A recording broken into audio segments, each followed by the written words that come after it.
tratando sobre as mulheres líderes no Antigo Testamento, como é a temática que todos já viram na programação, e com isso estão esperando, então, esse início, né, de como era feita a liderança feminina nesse período do Antigo Testamento. Vamos aqui.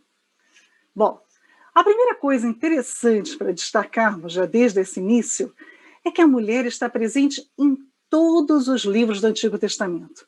Se ela não está presente nomeadamente, como uma pessoa física, um personagem do livro, aparente do livro, ela vai aparecer de forma simbólica. Mas em todos os livros do Antigo Testamento há a presença feminina, há a presença e a atuação da mulher, principalmente nos momentos mais marcantes e centrais da história do Antigo Israel.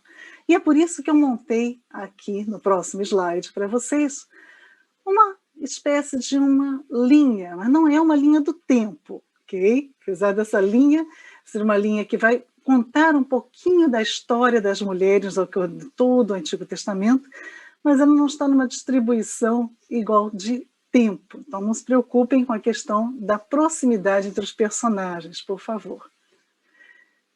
A primeira personagem da Bíblia feminina é logo a Eva. Veja, Deus não só criou o homem, mas ele cria também a mulher. E cria a mulher de forma que ela vai ser aquela que vai ser a mãe de todos os homens. Isso que significa o nome Eva. Sendo assim, toda a humanidade seria descendente de Eva e das filhas de Eva, no caso. Então veja que desde o início da criação do povo de Israel e da criação do mundo, você tem já a presença da mulher. E a mulher, mesmo após a sua desobediência ou pecado, ela ainda vai ser preservada pela sua função de mãe de toda a humanidade, a ponto de que, mesmo no dilúvio, Deus vai mostrar a importância da mulher, mais uma vez, valorizando e preservando não só Noé, mas todas as mulheres da sua família. Isso mostra como a mulher realmente ela continua importante para os olhos de Deus. Ela continua tendo toda a sua importância, apesar do pecado já ter acontecido. Na nova criação, que é representada pelo dilúvio, mais uma vez, Deus podia ter destruído tudo e criado novamente a humanidade, mas não. Ele preserva os casais. Preserva, na verdade, 3 casais. 4 casais, na verdade. E depois nós temos aqui, no caso, Sara, família de Abraão, Milca, irmã de Abraão também. E o que vai acontecer? Você tem aqui já as mulheres presentes no chamado de Abraão, as mulheres presentes na formação desse povo de Israel. Vejam que a gente está destacando aqui alguns momentos essenciais da vida do povo de Israel. E sempre há alguma mulher envolvida diretamente. Sara é a companheira de Abraão em todos os momentos da sua peregrinação. Até o momento que finalmente o povo vai começar a ser formado, né? A partir do momento que nasce já Isaac, e aí vai ter o casamento de Isaac com Rebeca, nascimento de seus filhos, casamento então agora com Raquel, com Lia, depois vem a Bila, a Zilpa, as concubinas de Jacó, em Tamar, filha de Jacó, a Zenate, esposa de José. Essas são algumas das mulheres que aparecem durante todo esse período em que o povo está se formando, com as 12 tribos já sendo geradas e se formando. Chegamos agora ao momento em que o povo vai já no Egito, vai ter que ser preservado no Egito. E para ser preservado dentro da escravidão do Egito, o que Deus faz? Novamente levanta mulheres. Inicialmente, Sifrá e Puá. Quem foram Sifrá e Puá? Eram as parteiras. Parteiras que aparecem em Êxodo 1. Parteiras essas que fazem a primeira desobediência civil que a gente sabe da humanidade. Elas desobedecem ao faraó, a ordem do faraó de matar os meninos, e vão preservando esses meninos. Se faraó soubesse o poder que essas mulheres tiveram, se Faraó soubesse como as mulheres mudaram totalmente a história do povo de Israel, talvez ele tivesse mandado matar as meninas e não os meninos. Mas não foi o que ele fez, e essas mulheres foram responsáveis pela preservação de todo um povo durante a escravidão do Egito. E aí vemos outras mulheres sendo levantadas, Joquebede, a filha do faraó, a própria Miriam, irmã de Moisés, as três sendo responsáveis pela sobrevivência de Moisés, aquele que vai libertar o povo. Se não fossem essas mulheres, Moisés não existiria, teria deixado de existir logo após o seu nascimento. Mas Deus preservou o povo através da ação de mulheres. E Moisés, mais uma vez, vai ser preservado.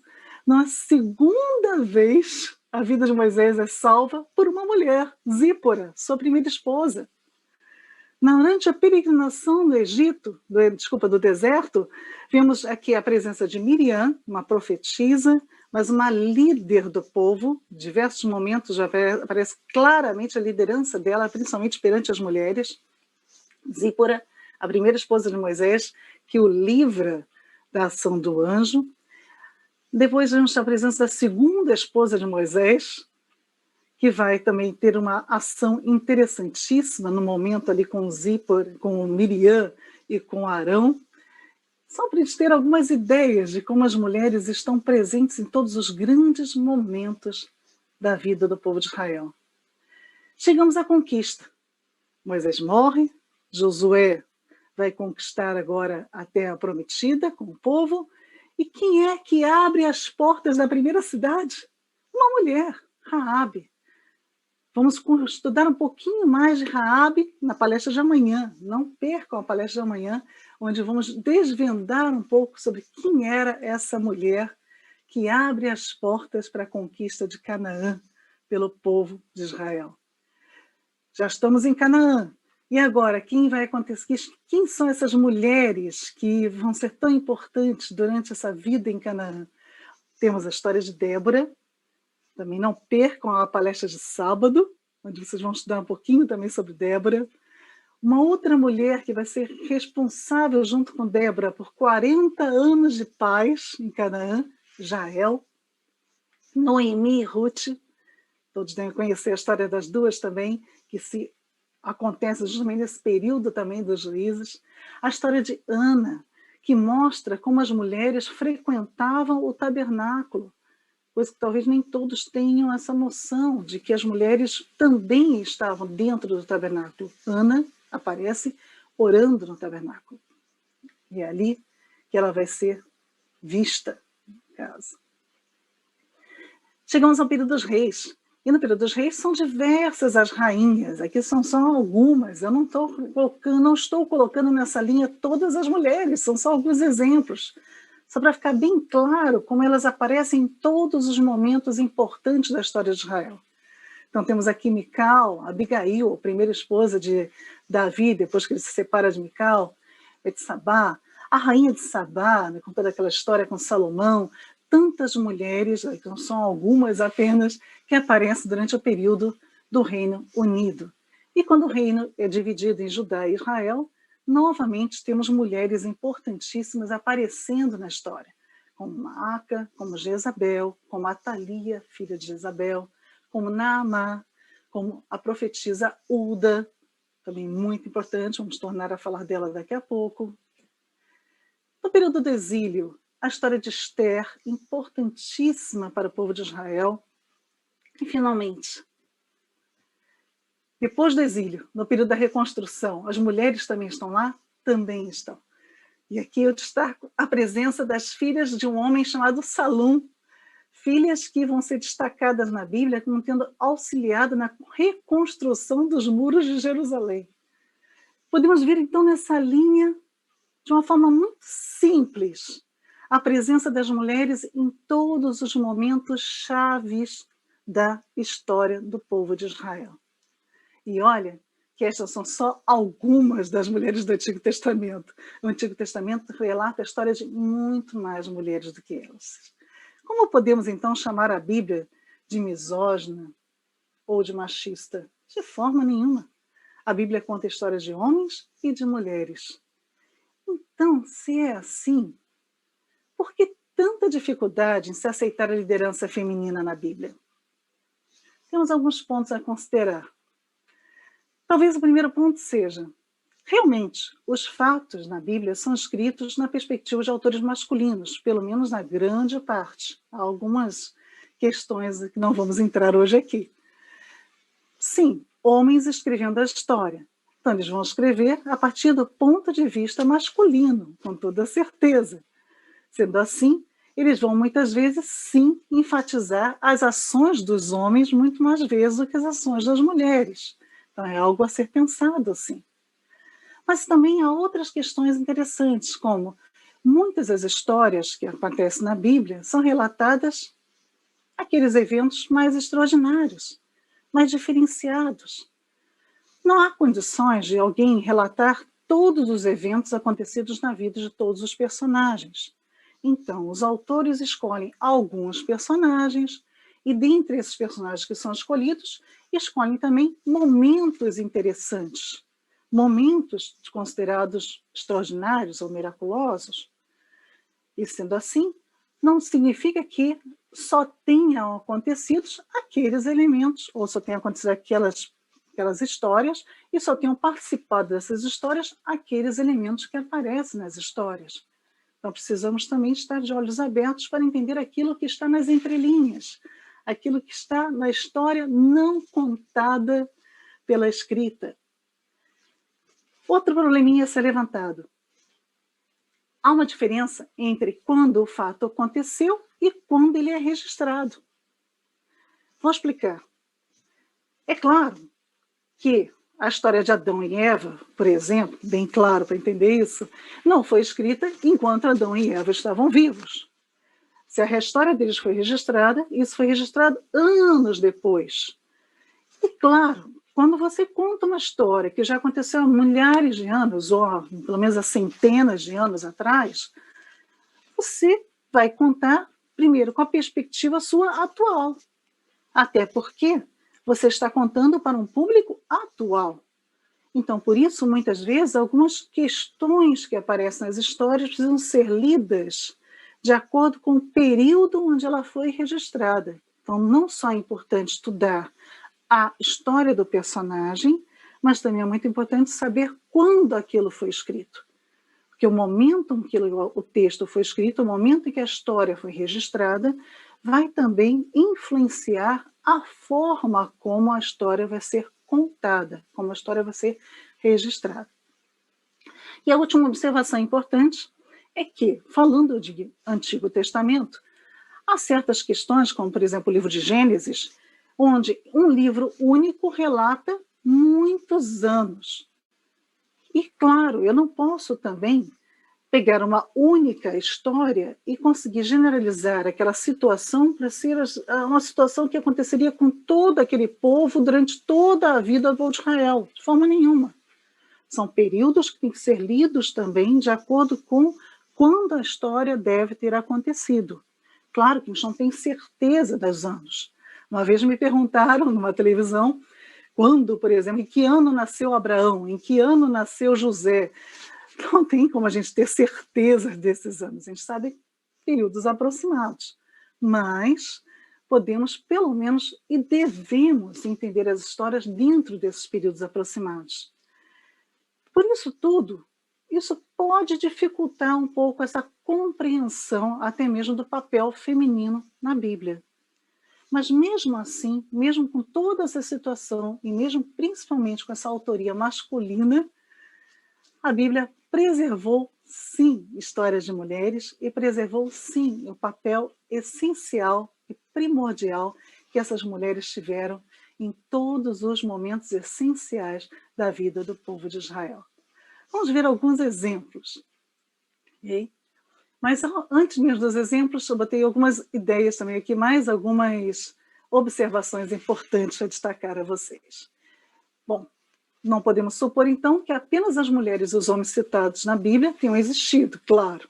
Okay? Então, temos, como eu falei, existe aquela parte que precisa ser lida nas entrelinhas. Da mesma forma, também, não vamos também acreditar que só as mulheres cujas histórias foram preservadas é que tinham papéis de liderança. Talvez essas mulheres tenham se destacado, mas se elas estavam ali e elas exerceram alguma liderança, Outras provavelmente também devem ter existido durante todo esse período, só não temos como estudá-las. E é por isso tudo que é importante ressaltar em toda essa semana da liderança feminina na Bíblia, que precisamos abrir os nossos olhos para uma nova leitura da palavra de Deus. Precisamos ler a Bíblia com olhos mais abertos, com olhos menos preconceituosos, com olhos menos viciados numa leitura tradicional, para que possamos ler a Bíblia, possamos lê-la novamente, como se fosse pela primeira vez, enxergar, talvez pela primeira vez, algumas histórias com um novo olhar, com uma nova forma de ver, principalmente a história das mulheres na Bíblia. Como o Ariel já me apresentou, eu sou antropóloga. Como é que a antropologia bíblica pode ajudar isso tudo? Só rapidamente descobrimos que, primeiro, o que é a antropologia bíblica? A antropologia bíblica é uma ferramenta, entre muitas outras, para a exegese do texto bíblico. Por quê? Porque ela vai destacar a importância do contexto sociocultural. O que é esse contexto sociocultural? Vamos me preocupar com os fatores culturais, econômicos, religiosos, sociais do antigo Israel, de cada época onde cada história pode ter acontecido. E isso nos ajuda a compreender o texto, não só da perspectiva de quem contou o texto, como eu disse, é o momento que o texto foi redigido, mas também dos personagens que estão relatados naquele texto. E por isso alguns aspectos são importantíssimos da gente começar a observar nas leituras. Na nossa aula de hoje, ou na nossa palestra, é muito rápido, não dá tempo da gente falar de tudo, mas é só para vocês já começarem, quando forem ler a Bíblia novamente, a observar algumas características. Uma das características importantes é a questão da redundância, as repetições. Para o povo de Israel, toda vez que se repete alguma situação, repete alguma palavra, isso significa que existe algo de importante ali. Então, significa o seguinte, preste atenção. E é por isso que muitas vezes Jesus mesmo usa da palavra em verdade eu vos digo, opa, ele falou isso, presta atenção. Esse é o significado. Então, o que eu quero dizer? Se algumas histórias se repetem muito parecidas, como por exemplo, no caso das mulheres da Bíblia, vocês vão descobrir que Sara, por 2 vezes, é entregue a um outro homem que não é o seu marido, no caso a Faraó e Abimeleque. E depois vem Rebeca e acontece a mesma coisa com Rebeca. 3 vezes o mesmo acontecido. 2 com Sara, 1 com Rebeca. A história é a mesma. Se vocês colocarem a leitura das 3 histórias em paralelo, vocês vão ver claramente as semelhanças. Então, existe algo ali. Então quer dizer que não foi bem assim que aconteceu? Calma lá, não estou dizendo que não foi dessa forma que aconteceu, mas é da forma que foi relatada. Você conta a história usando uma estrutura de forma que isso signifique algo, de forma que isso ressalte algo que quer ser explicado. Então, sempre que aparece repetições de histórias, repetições de nomes, nós temos, por exemplo, 2 Tamar na Bíblia, várias Marias.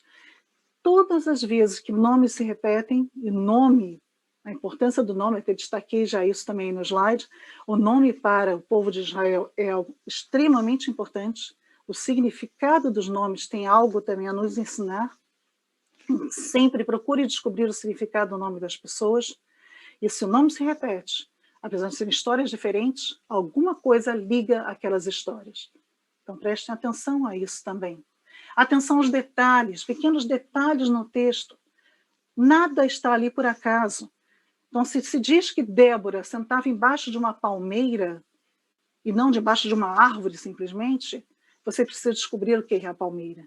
O que a palmeira significa naquele momento para aquele povo de Israel. Por que o autor escreveu que ela sentava embaixo de uma palmeira e não embaixo de um carvalho? Por que Abraão planta carvalho e não palmeira? Tudo tem seu significado.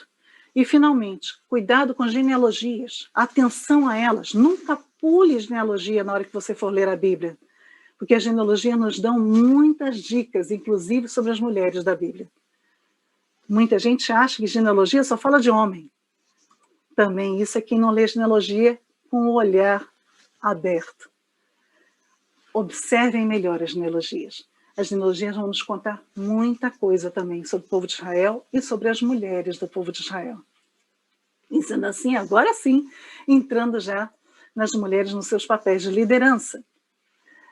Poucas histórias de mulheres líderes foram preservadas, mas a omissão do sexo delas, muitas vezes, sugere que a contribuição de líderes à sociedade não era rara. Porque muitas vezes essas mulheres simplesmente são citadas com o nome e ninguém faz uma referência. E ela era uma mulher, por exemplo. E olha que era mulher. Nada disso acontece. E se a Bíblia, então, não faz essa parêntesezinha de dizer isso aqui, e olha que ela era mulher, tinha uma mulher que fazia isso, não, simplesmente já vai dizendo que Débora era juíza, Débora era profetisa, significa que isso não é tão raro assim. Se fosse raro, isso seria destacado. E são muitas as funções interessantíssimas da mulher. A Bíblia não menciona nenhuma restrição à função da mulher, exceto o sacerdote. A única função que a Bíblia restringe aos homens é sacerdotal.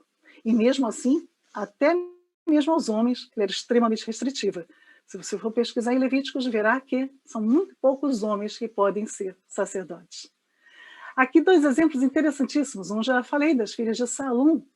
As filhas de Salum reedificaram os muros de Jerusalém. E há uma mulher chamada Será, descendente de Efraim, registrada lá em 1 Crônicas, que foi construtora de 3 cidades. Já pensou nisso? Mulheres engenheiras na época da Bíblia, na época do Antigo Testamento, funções que até hoje são difíceis de serem creditadas às mulheres. Normalmente mulher não é muito ligada às ciências exatas, mas na Bíblia já aparecem mulheres que trabalhavam como engenheiras. Mulheres que têm liderança e autoridade nas suas próprias casas. 2 casos aqui destacados, Abigail e a mulher sunamita. Abigail, que é uma mulher prudente, destacada como prudente, ela vai ter acesso aos recursos da sua casa, vai dispor desse acesso, desses recursos, sem consultar, sem pedir permissão para o seu marido, dá ordem para os empregados aceitam essas ordens dela, ela vai ao encontro de Davi, com todo esse material, com todos esses alimentos, como mostra nessa imagem, para poder fazer com que Davi não entre em guerra com a sua casa, e negocia com Davi a salvação da sua própria casa. Tanto que no futuro ela venha a ser até mesmo uma das esposas de Davi. A mulher sunamita é outro caso muito interessante, que às vezes as pessoas também não reparam.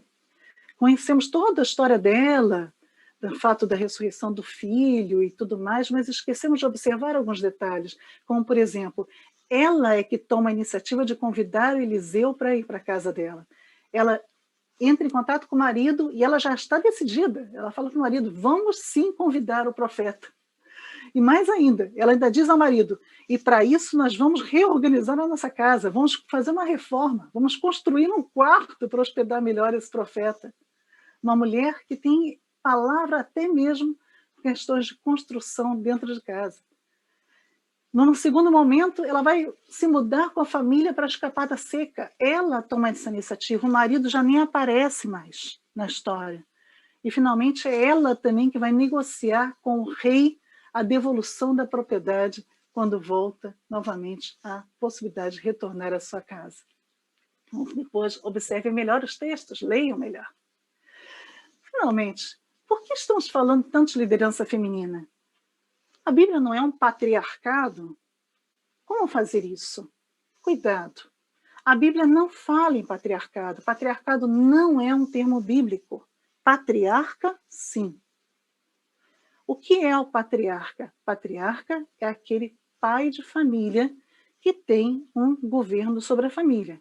Patriarcado já é um governo social, onde nesse governo social dos homens há um controle masculino sobre todas as esferas e a exclusão das mulheres. Não é esse o caso da Bíblia. Mas se não é esse o caso da Bíblia, por que a gente sempre pensa em patriarcado dentro da Bíblia? Como é que isso surgiu? Na verdade, a culpa é da antropologia. Isso surge no século XIX, com Lewis Morgan, ele trabalhando, na verdade, a cultura grega, a cultura romana, em cima das leis, e com o passar do tempo, isso vai ser aplicado também às teorias relacionadas à Bíblia, principalmente por um estudioso chamado Max Weber, que escreveu o Judaísmo Antigo.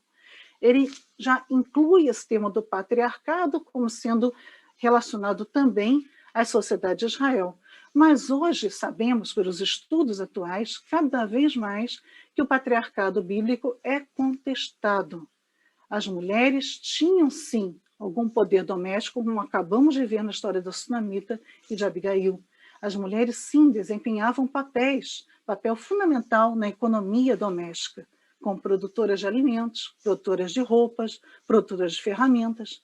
Tinham controle sobre várias atividades domésticas, eram verdadeiras administradoras dos seus lares. Basta observar a mulher registrada em Provérbios 31, que você vai ver claramente como essa mulher não é uma mulher totalmente apagada. Pelo contrário, ela tem sim papel dentro do seu lar. Então, como era essa cultura do antigo Israel? Não era patriarcado, mas também não é matriarcado. Era uma cultura de coliderança, de parceria, de harmonia. O poder político partilhado de acordo com as competências. Homens e mulheres trabalhando junto, cada um de acordo com aquilo que ele tinha mais competência. Era muito mais próximo do ideal do início dos tempos, com Gênesis 2:20, onde Deus mesmo, ao criar a mulher, diz que vai criar uma auxiliar, uma companheira, uma adjuntora, que esteja diante dele, esteja ao lado dele. Esse era o padrão na criação. E esse padrão está muito mais próximo do Antigo Testamento, é claro que isso vai se alterando depois com o tempo, do que realmente um patriarcado. O patriarcado é o que surge bem posteriormente. E a arqueóloga Carol Myers vai dizer o seguinte: chamar Israel antigo de patriarcal nos impede de ver as muitas maneiras pelas quais as mulheres contribuíram para a vida familiar e comunitária. E, além disso, como esse tema se concentra no gênero, ele obscurece outras desigualdades com base na classe social, raça, etnia, sexualidade ou idade no mundo da Bíblia hebraica. O que essa arqueóloga está dizendo é que, às vezes, ficamos tão viciados em enxergar, através desse óculos que nos foi colocado de que a Bíblia é patriarcal, que ela foi escrita por uma comunidade patriarcal, que isso impede que até vejamos a liderança feminina ou a grande papel das mulheres nas histórias, como esses poucos exemplos que eu acabei de mostrar a vocês. Da mesma forma, isso acaba também, muitas vezes, nos impedindo até mesmo de enxergar outros problemas, como até mesmo problemas de etnia, como o que acontece com a segunda esposa de Moisés, que era negra. Como então era esse sistema social do antigo Israel? Bom, o que a gente sabe e que realmente já podemos observar pelas características da sociedade de Israel e que apontam para o fato de não ser um patriarcado, são essas duas características principais que eu destaco para vocês. Primeiro, o casamento matrilocal. O que significa isso? O casamento mais comum do Antigo Testamento era com a morada do casal junto à família ou junto à linhagem da esposa. O próprio texto da formação da família já indica isso, quando em Gênesis 2:24 diz: deixa o homem a seu pai e sua mãe e se une à sua mulher, vai para a casa da sua mulher. E não ao contrário, traz a sua mulher. Não, vai até a mulher. Isso é o que vai acontecer, por exemplo, com o caso de Rebeca e Isaac. Ué, como assim? Rebeca não foi encontrar Isaac? Sim, mas não se esqueçam de que o próprio Eliezer, que vai buscar Rebeca para ficar com Isaac, diz a Abraão: e se ela não quiser me acompanhar? E realmente, a mãe de Rebeca e o seu irmão ficam muito preocupados com essa história de Rebeca ir até Isaac, porque o normal seria o Isaac vir até eles. Jacó e Raquel e Lia moram junto com Labão. Moisés vai morar junto com os pais de Zípora, sua primeira esposa. E até mesmo a relação entre Labão e Jacó, de Gênesis 31, observa-se claramente essa questão também. Quando Jacó vai embora com sua descendência, com suas 4 mulheres e sua descendência, Labão vai atrás dele e a reclamação de Labão é justamente: como é que você faz isso? Você levou embora a minha família. A família não é de Jacó. A família é tida como sendo de Labão. Por quê? Porque no casamento matrilocal, a responsabilidade maior pela família não é nem do pai, mas sim dos parentes da mãe, dos parentes da esposa. Outra questão importantíssima que a Bíblia também destaca bastante no Antigo Testamento é a matrilinearidade, que é a descendência vinda pela linha materna. Só é filho de mãe judia, ou melhor, só é judeu quem é filho de mãe judia. Isso mostra a herança matrilinear, porque vem pelo sangue da mãe, a ponto de que a criança mesmo, ela vai ter até o desmame como sendo a mesma substância da mãe. Ela só passa a ser o indivíduo separado da mãe a partir do momento que ela é desmamada, a partir do momento que ela então já não é mais alimentada com o alimento vindo da mãe, ou o leite materno. Essa é outra característica que mostra que não existe patriarcado. Okay? Pode existir patriarcas, chefes de família, mas não patriarcado, não o domínio masculino. Pelo contrário, as mulheres são importantes, sim, em toda a formação do povo de Israel. E eu destaco ainda a simbologia da tenda. A tenda simboliza o casamento. E é muito interessante o fato de que, se você for começar novamente a ler a Bíblia com outros olhos, você vai reparar que a maior parte das tendas são sempre referidas na Bíblia como sendo no nome de mulheres. A tenda de Sara, a tenda de Raquel, a tenda de Lia. As mulheres é que estão donas das tendas. As mulheres é que dominam, na verdade, a região da tenda, que é onde fica a família, onde ficam os filhos ali reunidos. Então vejam que essa é a grande diferença. Como é que é feita essa diferença, essa liderança compartilhada? Homens cuidam principalmente das propriedades, ou seja, das terras, e cuidam da liderança religiosa comunitária. Como disse, os sacerdotes são masculinos, não tem jeito. Isso as mulheres são totalmente restritivos às mulheres. E as mulheres? As mulheres têm toda a gestão da casa, elas têm gestão dos alimentos, como já vimos também, de toda essa parte de víveres da casa, dos tecidos, das vestimentas, e também gestão dos filhos. É a mulher, por exemplo, e não só ela cria os filhos, como ela inclusive decide os casamentos dos filhos. Isso é muito claro no caso de Rebeca, como a mãe de Rebeca, que nem todo mundo percebe, todo mundo pensa muito no Labão e não leem a parte da mãe de Rebeca, como a mãe de Rebeca é importantíssima nas decisões sobre o casamento de Rebeca. E muitas vezes também a própria Rebeca. Rebeca que vai se preocupar com o casamento de Esaú e com o casamento de Jacó. Não é Isaac. É Rebeca que está se preocupando com os casamentos. Então, a tenda é da mulher. A mulher pode fazer uso da riqueza da noiva, que é um dinheiro que ela recebe dos parentes do noivo, e a partir dali ela tem aquela riqueza para poder utilizar como ela quiser, para o que ela quiser, e muitas vezes comprando até escravas para o nome dela e gerando filhos a partir dessas escravas.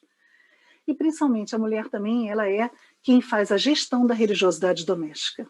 Mais uma vez, eu trago aqui a arqueóloga Carol Myers, que vai dizer que as mulheres se tornaram personagens tão importantes na vida religiosa e familiar dos israelitas quanto os sacerdotes eram em nível nacional ou comunitário. Essas duas imagens que eu trago para vocês aqui são muito interessantes. A imagem da direita mostra uma mulher com um tamborim, uma estatuetazinha, encontrada em escavações em casas de Israel.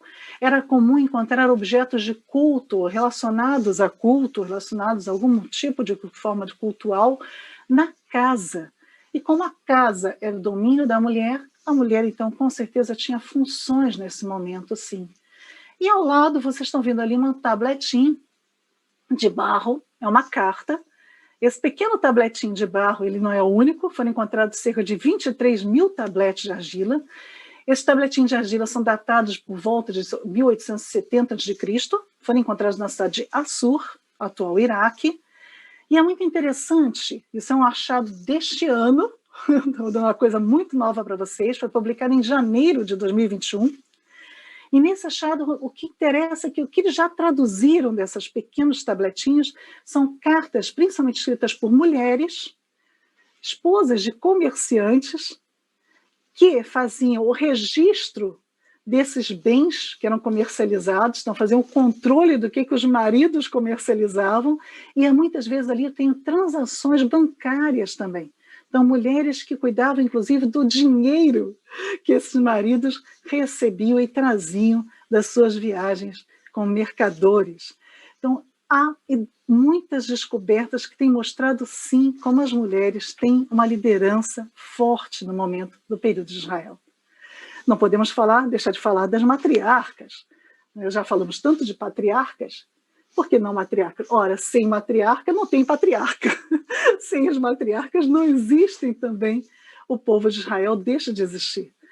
As matriarcas Sara, Rebeca, Raquel e Lia, todas elas são originárias da região da Mesopotâmia, vieram de outra religião, de outra cultura, mas elas passam a fazer parte de um outro povo, de um novo povo, são adotadas por esse novo povo e começam também na origem desse novo povo. Elas dão origem a esse novo povo.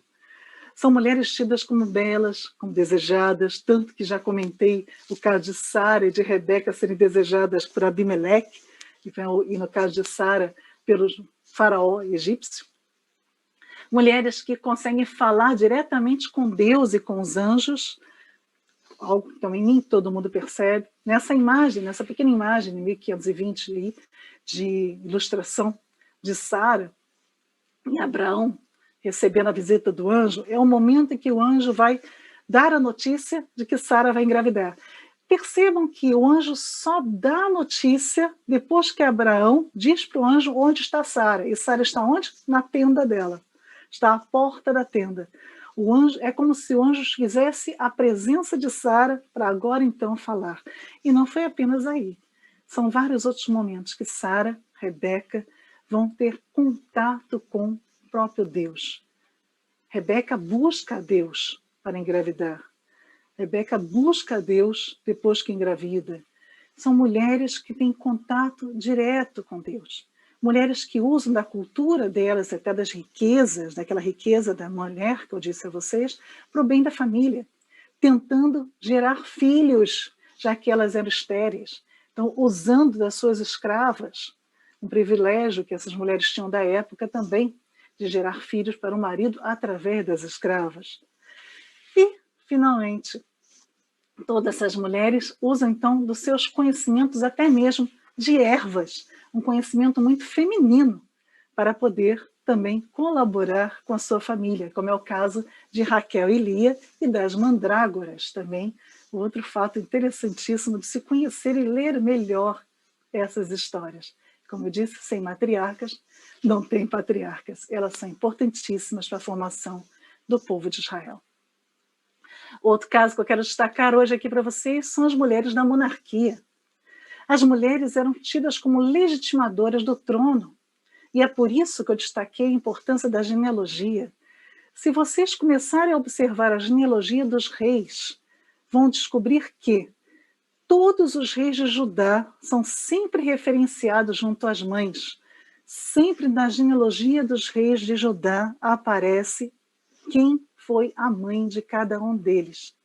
Já nos reis de Israel, isso nem sempre acontece. Por que essa diferença? Porque na hora que acontece a divisão do reino, é importantíssimo para aquele que está escrevendo a história deixar claro que o reino do sul, ou o reino de Judá, é o reino legítimo. Já o reino do norte é o reino ilegítimo.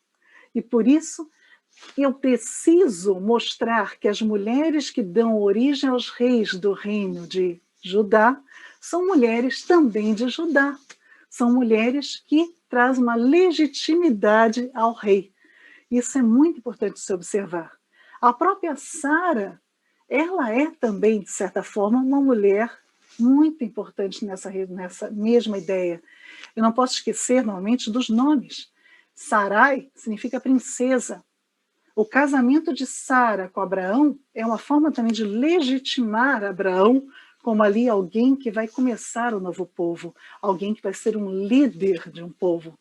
E é interessante que quando Sarai vira Sara, o nome, a princesa, passa a ser mãe de príncipes. Ela muda de função quando muda de nome. Ela já legitimou Abraão, agora ela tem outra função, gerar filhos para Abraão, no caso, gerar Isaac. Só para ver essa questão da legitimação dos reinados através das mulheres. Da mesma forma, as mulheres aparecem também como alianças políticas para aumento de território. E é por isso que é muito importante observar que sempre que Davi casa com alguma mulher de outro povo, é referido que povo é esse. Quando ele casa, por exemplo, com a sua esposa Ainoã, é dito que ela é de Jezreel, Abigail é do Monte Carmelo, Maaca é filha do rei de Gessur. As esposas de Salomão, todas elas também são referidas para qual é o povo de onde elas vêm. E é por isso que eu digo, genealogia é importante. A única esposa de Salomão que é nomeada é Naamá, que é amonita. Todas as outras não têm nome, mas é importante que apareça de onde elas vêm.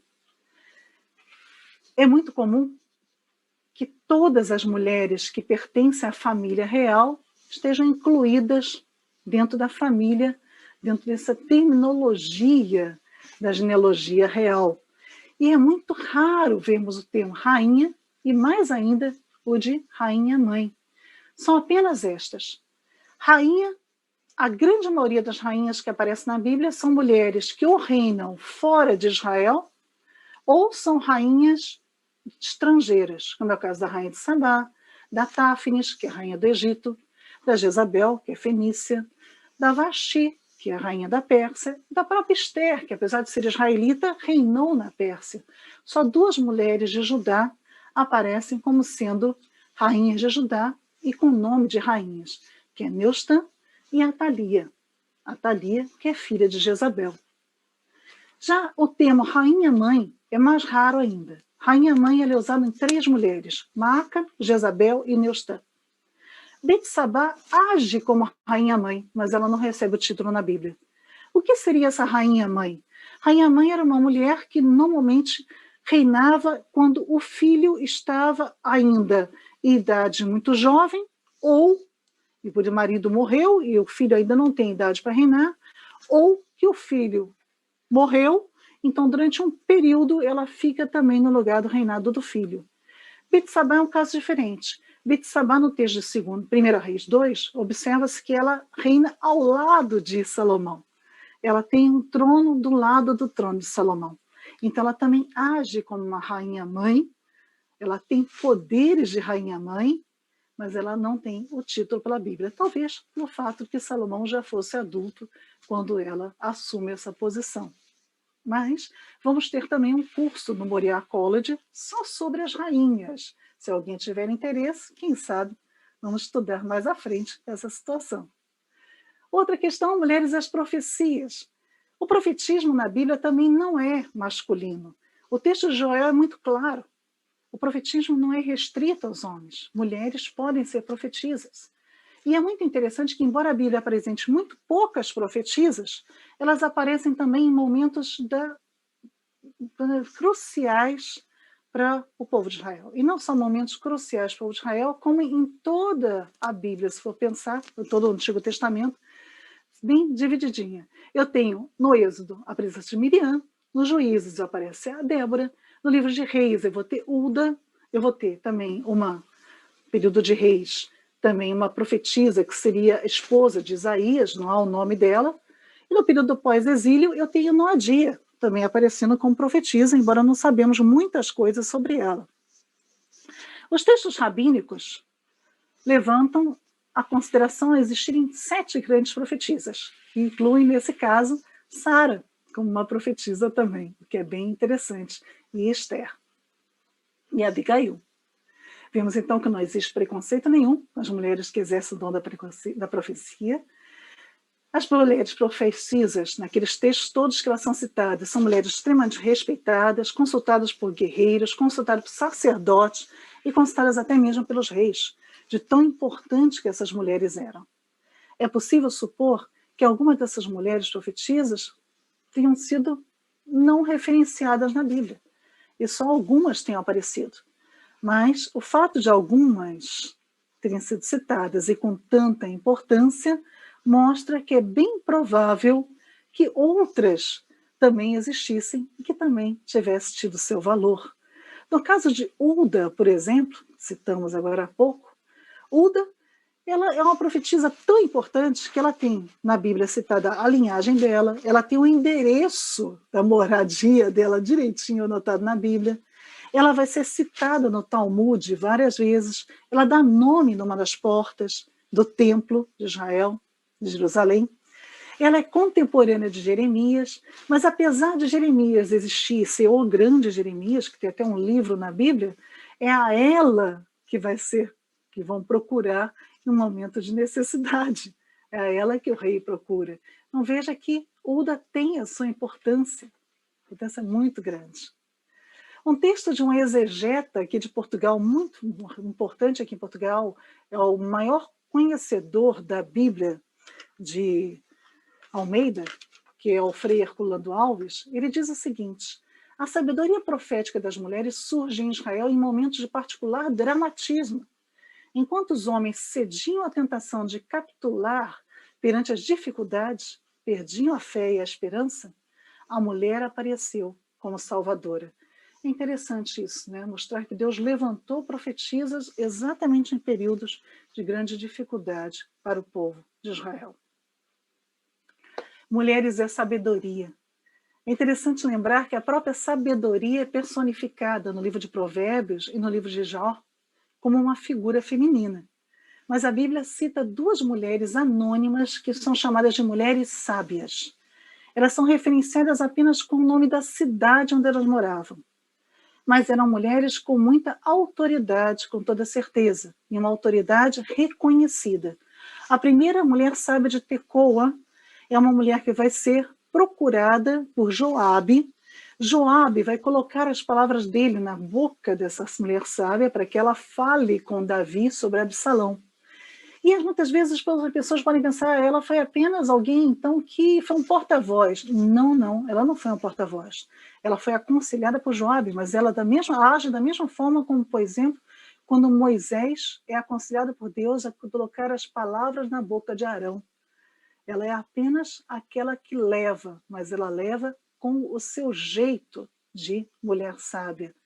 E ao se aproximar de Davi, ela vai agir muito próximo também ao que o profeta Natan fez, porque ela vai mostrar as consequências da decisão de Davi com relação a Absalão, assim como Natan mostrou para Davi as consequências do seu ato com Urias e Betsabá.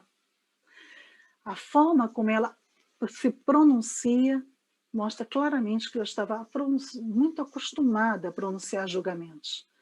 Já a mulher sábia de Abel, logo depois, de alguns capítulos apenas depois, também vai trabalhar com Joabe, só que agora ela vai não ser procurada por Joabe, mas sim aconselhar Joabe sobre um problema que estava acontecendo com Seba.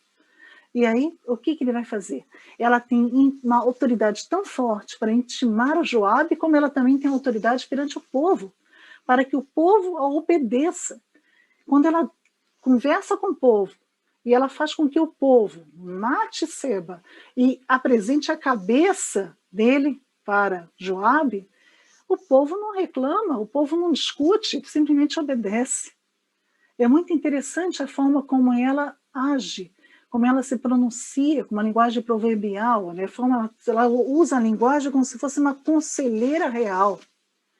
Aparece como se ela tivesse ideias, ela tivesse até noção de estratégias militares. Talvez fosse até uma mulher com vivência militar, como Débora tinha, não sabemos, mas ela estava lá. Vimos então que essas duas mulheres, apesar de apenas duas, eram mulheres influentes, envolvidas em negócios de importância para o Estado. Era um papel reconhecido na época dos juízes e também na monarquia. São identificadas pelo nome da localidade, mas isso mostra que elas eram conhecidas, elas eram reconhecidas no lugar onde elas moravam. Embora anônimas, elas mostram que existiam mulheres que atuavam no papel de conselheiras. Já concluindo, vimos uma viagem muito rápida sobre alguns papéis da mulher na liderança, mas percebemos que das páginas de todas as páginas do Antigo Testamento surgem, emergem mulheres fortes, mulheres respeitadas pelos homens, mulheres que são conscientes das suas funções diferentes das dos homens, mas igualmente importantes para a formação da sociedade do Antigo Israel. Vimos que a participação feminina na sociedade, descrita no Antigo Testamento, pressupõe um sistema social no qual as mulheres eram capazes de manter umas posições profissionais, posições de liderança, mas também juntavam a isso tudo os papéis de mãe e de educadoras. Tudo realizado a contento, sem uma função prejudicar a outra. E eu termino essa minha fala fazendo minhas as palavras do teólogo André Venin, um teólogo francês, que diz: no mundo masculino, as mulheres abrem brechas. Elas são grande areia que não se espera, com que não se conta. A imagem de um Deus, também inesperado, que através delas introduz doçura no coração da história que os homens fazem, ou que pensam que fazem. Mesmo numa Bíblia escrita pela mão de homens, a história das mulheres foi preservada. E Deus manteve a importância dessas mulheres, mesmo que seja nas entrelinhas. Muito obrigada.